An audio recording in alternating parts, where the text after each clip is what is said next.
1569 වෙනි තථාගත බුදු පියාණන් වහන්සේගේ පරිනිර්වාණයෙන් උදා වූ වර්ෂයේදී තථාගත බුදු පියාණන් වහන්සේ වෙනුවෙන් දහමින් සකස් කරගත් මේ කීරෝදනය තථාගත බුදු පියාණන් වහන්සේට පූජා කළ අවස්ථාවයි මේ. ත්‍රිතල තිලකමු सागर पार कथा शेषमु गुण रत्न मंदिराय मानव मागे बुदुराजानन वහන්සේට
प्रथम दिनेदी में आहार पूजा सिद्ध වෙච්ච බව ඉතිහාස කථා අනුව අපට පැහැදිලි.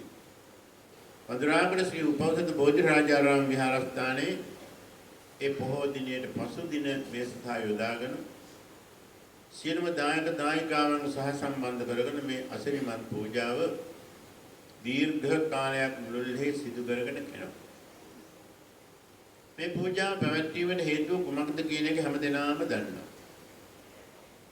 ඔබ දන්නවා සුජාතා සිටු දේවිය අපේ බෝසතාණන් වහන්සේට අන්තිම දාණය පූජා කරපු මහෝපාසිකාවක්. මොකද සුජාතා සිටු දේවිය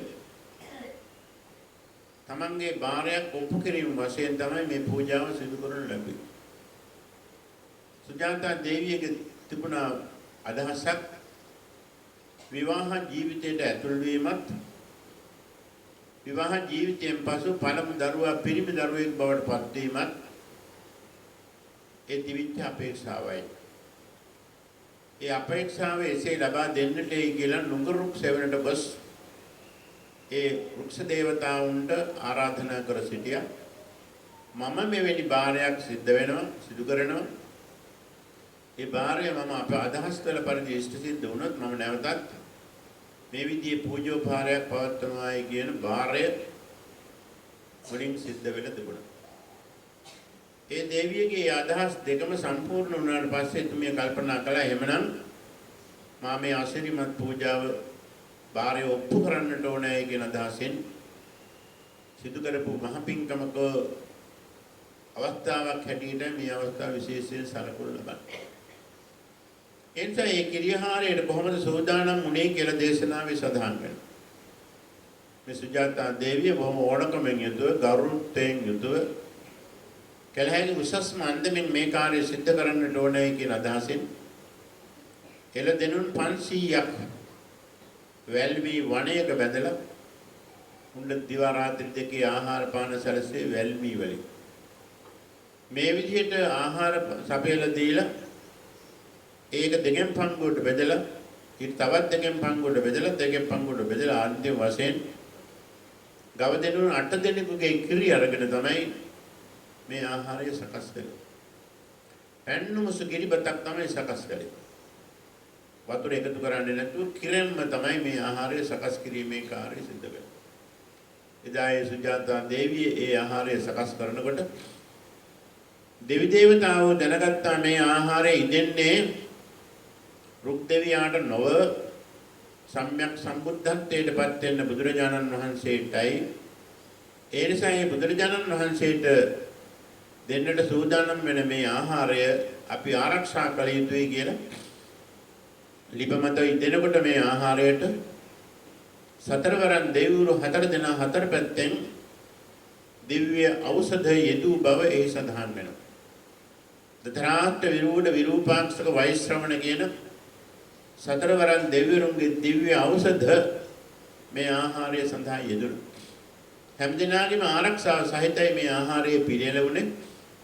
එසේ පිළියෙල කරගත් ආහාරය රන් බඳුනකට බෙදලා ගෙන යන්නට සූදානම් වෙන අවස්ථාවේ සුජාතා දේවිය කල්පනා කරන තමන්ගේ දාසිය වූ පුණ්ණා දේශියට කතා කරලා කියනවා මම අද මේ බාරය ඔප්පු කරන්නයි සූදානම් වන්නේ. ඒ නිසා නුග රුක මුල පවිත්‍ර කරලා ඉන්නට ඒ කියලා මේ දාසිය නුග ගස වෙත එවුවා. දාසිය විත් බලනකොට නුග ගහ මුල එක්කෙනෙක් වැඩ ඉන්නවා ඉඳගෙන ඉන්නවා. සුජාතා දාසිය හිතුවා එහෙනම් අපේ සිටු දේවියගේ ආහාරය පිළිගන්න තමයි මේ රුක් දෙවියා ගහ මුලටම බහලා ඉන්නේ.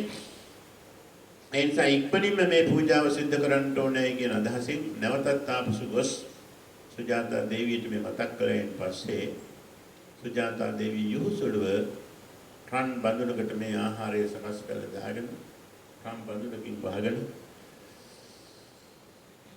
මේ ආහාරය ගෙනවිත් මේ රුක් දෙවියාට පුදනවායි කියන අදහසින් කිව්වේ මගේ අදහස සම්පූර්ණ වූ වාසයේම ඔබගේ අදහස සම්පූර්ණ වේවායි කියන අදහසින් මේ පූජාව පූජා කළා. එතකොට සුද්ධවත් බෝසතාණෝ කල්පනා කරනවා සුජාතා දේවියගේ අදහස සම්පූර්ණ වූ වාසයේම මගේ අදහසත් මම සම්පූර්ණ කරගත යුතුව තිබෙනවා. මගේ අදහස නම් සියලු කෙලෙසුන් ප්‍රහාණය කිරීමෙන් ලබන්නා වූ උතුම් නිර්වාණ අවබෝධයේ බුද්ධත්වයේ අවබෝධ කරගන්නට ඕනේ කියන අදිෂ්ඨානය තබාගෙන මේ ආහාරය පිළිගත්ත පිළිඅරගෙන උන්වහන්සේ මේ ආහාරය නැවත කොටස් 49කට ගුලි කරලා උන්වහන්සේ බෝසතාණන් වහන්සේ මේ ආහාරය වෙනදූ බව සඳහන් වෙනවා. ඒ ආහාරය වළඳලා තමයි චතුරංග වීර්ය අධිෂ්ඨානයෙන් යුතුව සොත්‍ය බමුණා විසින් දෙන ලද කුසතන අටපිට මත වැඩ හිටියා. වැඩ හිටියේ කොහොමද? චතුරංග වීර්ය අධිෂ්ඨානය. මගේ මස් වියලී ගියත්, මගේ ලේ වියලී ගියත්, මගේ යටකඩ ටික විතරක් ඉතුරු වුණත් මම මෙතනින් නැගිටින්නේ නැහැ. නැගිටින්නේ බුද්ධත්වයට පත් වෙනායි කියන අදහස පෙරදරි කරගෙන තමයි මේ නුගරුක් මූලයේදී එදා වැඩ සිටියේ. එහෙමදලා ප්‍රථම යාමේදී පුබ්බේ නිවාසාන තුත ඥානයත්, චුතුපපාත ඥානයත්, ආසවක්ෂේකර ඥානයත් කියන මේ ත්‍රිවිද්‍යාවන් උපදවගෙන වෙසක් පුර 15ක් පොහෝ දිනයේ උදාවත්ම සියලු කෙලෙසුන් ප්‍රහාණය කළ බුද්ධත්වයට පත් වුණා කියලා ඒ සඳහන් කරනවා. එබැවින් මේ බුද්ධත්වයට පත් වෙන්නට ප්‍රථම පිළිගත් දානයේ වන අතර බෝසතාණන් වහන්සේගේ අන්තිම දානයේ ලෙසත් මේ සලකන්නට පුළුවන්කම තිබෙනවා. එන්නේ දානයේ නිමිති කරගෙන තමයි මේ පූජාව නිමිති කරගෙන තමයි සදහද පින්නතුන් තම තමන්ගේ බොහොම ශ්‍රද්ධාව ඔස්සේ මේ මහඟු පූජාව සිදු කළ තමන්ගේ ජීවිතේ ප්‍රාර්ථනා කරන්න පුළුවන් සියලුම පැතුම් ඉටු කර ගන්නා වූ දිනයක් බවට අද දිනේ පත් වී යුතුව තිබෙනවා. ඒ නිසා වන්දනාකර ශ්‍රී උපවසත බෝධිරාජාරාම විහාරස්ථානයේ වාර්ෂිකව සිදු කරන ලබන මේ මහා පුණ්‍යක්‍රාවේ මෙවර දායකත්වය අපේ ලියනගේ මහත්මයා සහ මහත්මිය දූ දරුවන් මුඩුපුරු මේබිරියන් ඒකරාශී වෙලා තමයි අසිරිමත් විදිහට මේ පූජාව සිදු කරන ලබන්නේ. ලියනගේ මහත්මයා ගැන අපි කතා කරනකොට එම මහත්මිය ගැන කතා කරනකොට දරුවන් ගැන කතා කරනකොට වන්දනාකර ශ්‍රී උපවසත බෝධිරාජාරාම විහාරස්ථානයේ අභිවෘද්ධිය වෙනුවෙන් ක්‍රියා කරන ප්‍රධාන පෙළේ දායක දායකාවන් හැටියටයි අපි ඒ සලකුණු ලබන්නේ. විහාරයේ යම් අඩුපාඩුවක් වෙතත් ඒ සියල්ල සපුරා දෙන්නට නොමසුරු දායකත්වය ලබා දෙමින් ඒ කටයුතු නිරත වෙනවායි කියන කාරණයක් විශේෂයෙන් සඳහන් කළ යුතුව තිබෙනවා. බොහොම ශ්‍රද්ධාවන්තයි, ගුණගරුකයි, ආචාරශීලී, දුටුවන් පිනවන ශරීර ස්වරූපයක් ඇති පවුලක ඒ උපාසක උපාසිකාවන් හැටියටයි අපිට පෙනෙන්නේ. පින් ඇතිව මේ සමාජයට යමෙක් උපත ලැබුවොත් ආයුෂයෙන්, වර්ණයෙන්, සැපයෙන්, බලයෙන්, ප්‍රඥාවෙන් අඩුවක් නැතුව ජීවිත ගත කරන්න යමකට අවස්ථාව ලැබෙනවා නම් ඒ පුණ්‍ය මහිමේ නිසාමයි. ඒ නිසා ඒ දෙදෙනා බොහොම ශ්‍රද්ධාවෙන් තමන්ගේ ජීවිතයේ සැදැ සමයෙන් සතුටින් ගත කරන අවස්ථාවේදී ඒ දූ දරුවන් කිසි දෙයකින් අඩුවක් පාඩුවක් නැතුව රැක බලා ගන්නවා. ඒ නිසා ඒ දෙදෙනාට සුජීවත්ව ජීවත් වෙන්න අවශ්‍ය කරන පරිසරය ගොඩනගලා තියෙනවා. බොහොම සතුටින් ජීවත් වෙන්න. සතුට තමයි දීර්ඝායුෂ වින්දනය කරන්න තියෙන හොඳම වේද. සතුට වෙනකොට සිතේ තියෙන දුර්ගුණ සිතින් නිවත් කරගන්නට පුළුවන්. සිත ප්‍රසන්න කරගන්නට පුළුවන්. ලෝභ ආදී අකුසල ධර්මයන් හිතින් ඉවත් වෙනකොට අලෝභ ආදී කුසල මූලයන් හිතට පැමිණෙනවා. හිතට පැමිණෙනකොට මොකද කරන්නේ? සිත ප්‍රභාස්වර වෙනවා. ප්‍රභාස්වර සිතින් යම් කාර්යයක් සිදු කරනකොට ඒකෙන් උසස් ප්‍රතිඵල නෙලා ගන්නටත් පුළුවන්කම තිබෙනවා. සිත ප්‍රභාස්වර වෙනකොට නිරෝගී සුවය උදා කර ගන්නට පුළුවන්. හදවත පවිත්‍රත්වයටපත් වෙනවා. හදවත පිරිසිදු වෙනවායි කියලා කියන ලේ ධාතුව පවිත්‍ර වෙනවායි කියන අදහසයි. ලේ ධාතුව පවිත්‍ර වෙනකොට ශාරීරිය පුරා ගමන් කරන්නා වූ පිරිසිදු ලේ නිසා නිරෝගී සුවය උදා කර ගන්නටත් ඒක මහෝපකාරී වෙනවා. ඒ නිසා ඔබ හැමදෙනාම කල්පනා කරන්න එහෙමනම් මේ මහඟු පූජාව සිදු කළා මේ මෑණියන්ට පියාණන්ට නිදුක් නිරෝගී සුව ප්‍රාර්ථනා කිරීමත් හිතන පතන දේවල් ඒ ආකාරයෙන් ඉටු කර ගන්නට ශක්තිය ධෛර්ය වාසනාව ලැබෙන්නට ඕනේ කියන අදහස පෙරදරි කරගෙන මේ මහා පුණ්‍යක්‍රියාව සිදු කරන ළමයි. මේ නිසා මේ දෙදෙනාටම ඒ නිදුක් නිරෝගී සුව දීර්ඝායුෂ ඒකාන්ත වශයෙන් ලැබේවායි කියලා අපි ප්‍රාර්ථනා කරනවා. ඒ නිසා ඒ ආකාරයෙන් අපි මේ ඔන්න අද හොඳයි සිතුම් පැතුම් ඕනේ කෙනෙකුට ප්‍රාර්ථනා කරන්නේ. මොකද මේ පැතුම් මිටු වෙන පූජාවක් තමයි අදම සිද්ධ කළේ. සුජාතේ දේවියගේ ප්‍රාර්ථනාවේ ඒ ආකාරයෙන් ඉෂ්ට සිද්ධ වුණා. ඒ නිසා ඔබටත් ඔබගේ ජීවිතේ නොයෙකුත් පැතුම් තියෙන්නට පුළුවන්. සිතිවිලි තියෙන්නට පුළුවන්. ඒ සිතිවිලි සමෘද්ධ වේවායි කියන ප්‍රාර්ථනා කරන්න හොඳම දිනේ තමයි අද දිනේ. මොකද ඔබ දැහැමින් උපයාසපෑගත් වස්තුවෙන් මේ කීරෝදනය සකස් කරලා මම ශ්‍රද්ධාවෙන් තථාගත බුදු පියාණන් වහන්සේට පූජා උපහාර වශයෙන් පූජා කළා. චෛත්‍ය රාජානන් වහන්සේට පූජා උපහාර වශයෙන් පූජා කළා. අටවිධ බුදුරජාණන් වහන්සේලාට මේ පූජා උපහාරය සිද්ධ කළා. පාත්‍ර 32ක මේ ආහාරය සකස් කරලා බොහොම ශ්‍රද්ධාවෙන් ඒ කාර්යය සිද්ධ කළා. දුටුවන්ගේ සිත් සතන් සතුට වෙන විදිහට මේ මහඟු පූජාව සිදු කරනකොට බලයින් අය පම මේක දිහා බලලා බොහොම සතුටටපත් වෙනවා. ඒ සතුටටපත් වෙනකොට දෙයටත් ඒ පුණ්‍ය මහිමය උදා කරගන්නට පුළුවන්කම තිබෙනවා. ලියනගේ ඒ දෙපළ ඇතුළු මේ අය මේ කාර්යය සිද්ධ කළා. ඔබ හැමදෙනාම ඒ සඳහා සම්බන්ධ වුණා. සම්බන්ධ වෙලා ඒ මහඟු පුණ්‍යක්‍රියාවෙන් ලැබෙන ආනිසංස ඔබටත් ඒ ආකාරයෙන් ලබන්නට පුළුවන්. ඒ නිසා අපගේ ජීවිතයේ නොයෙකුත් පැතුම් තියෙනවා. ඒ සියලුම පැතුම් සර්ව ප්‍රකාරයෙන් සාර්ථකත්වයට පත්වෙත්වා කියලා හැමදෙනාම ප්‍රාර්ථනා කරා. අල්පේශාන්ක මහේශාන්ක ආදී දෙවි දේවතාවෝ මේ පූජාව සකස් කිරීම සඳහා උදව් කරා උපකාර කරා. මොකද සතරවරන් දෙවිවරුත් එදා කලේ මේ පූජාවට උපකාර කිරීමයි. මොකද මේ පූජාව සකස් වෙන්නේ බුදුරජාණන් වහන්සේට බව ඒ දෙවිවරු දන්නවා. ඒ නිසා ඒකට ගැළපෙන විදිහේ ආහාරයක් තමයි සකස් කරන්නේ. ඒ නිසා දිව්‍ය ඖෂධ සහිත ආහාරයක් බවට මේකපත් වුණා. කිසි කෙනෙකුට ඒක වළඳන්න පුළුවන් කමක් වන්නේ නැහැ. ඒ නිසා උන්වහන්සේ බෝසතාණන් වහන්සේ එදා ඒක 49ක් වශයෙන් ගුලි සකස් කරා. ගුලි සකස් කළා 49ක් ආහාරයේ වශයෙන් අරගෙන බුද්ධත්වයට පත් වුණාන් පස්සේ තවුරුදු දවස් 49ක් බුදුරජාණන් වහන්සේ ආහාර ගත්තේ නැහැ. සත්සතිය ගත කරන කාල පරිච්ඡේදය තුල බුදුරජාණන් වහන්සේ ආහාරයක් ගත්තේ නැහැ. පඨමං බෝධිපල්ලංකං ဒုတိယං ච අනිම්මිසං තතියං චක්කමනං සෙට්ඨං චතුත්තං රතනාගරං පංචමං අජපාලං ච මුචලින්දේන ඡට්ඨමං සත්තමං රාජායතනං කියන මේ සත්සතිය ගත කරපු අවස්ථාවේදී බුදුරජාණන් වහන්සේ ආහාරගත් නොගත් බවයි ඒ සඳහන් වල තිබෙන්නේ. එහෙමනම් ඒ දවස් 49කට ගැළපෙන විදිහට තමයි මේ ආහාරය සකස් කරලා තිබෙන්නේ. ඔබ හැමදෙනාම කල්පනා කරන්න එහෙමනම් මම අපේ තථාගත බුදු පියාණන් වහන්සේට දින 49කට ගැළපෙන විදිහට මම ආහාර සකස් කළා. ඒ සකස් කළ ආහාරය අපේ තථාගත බුදු පියාණන් වහන්සේට අපි පූජා කළා.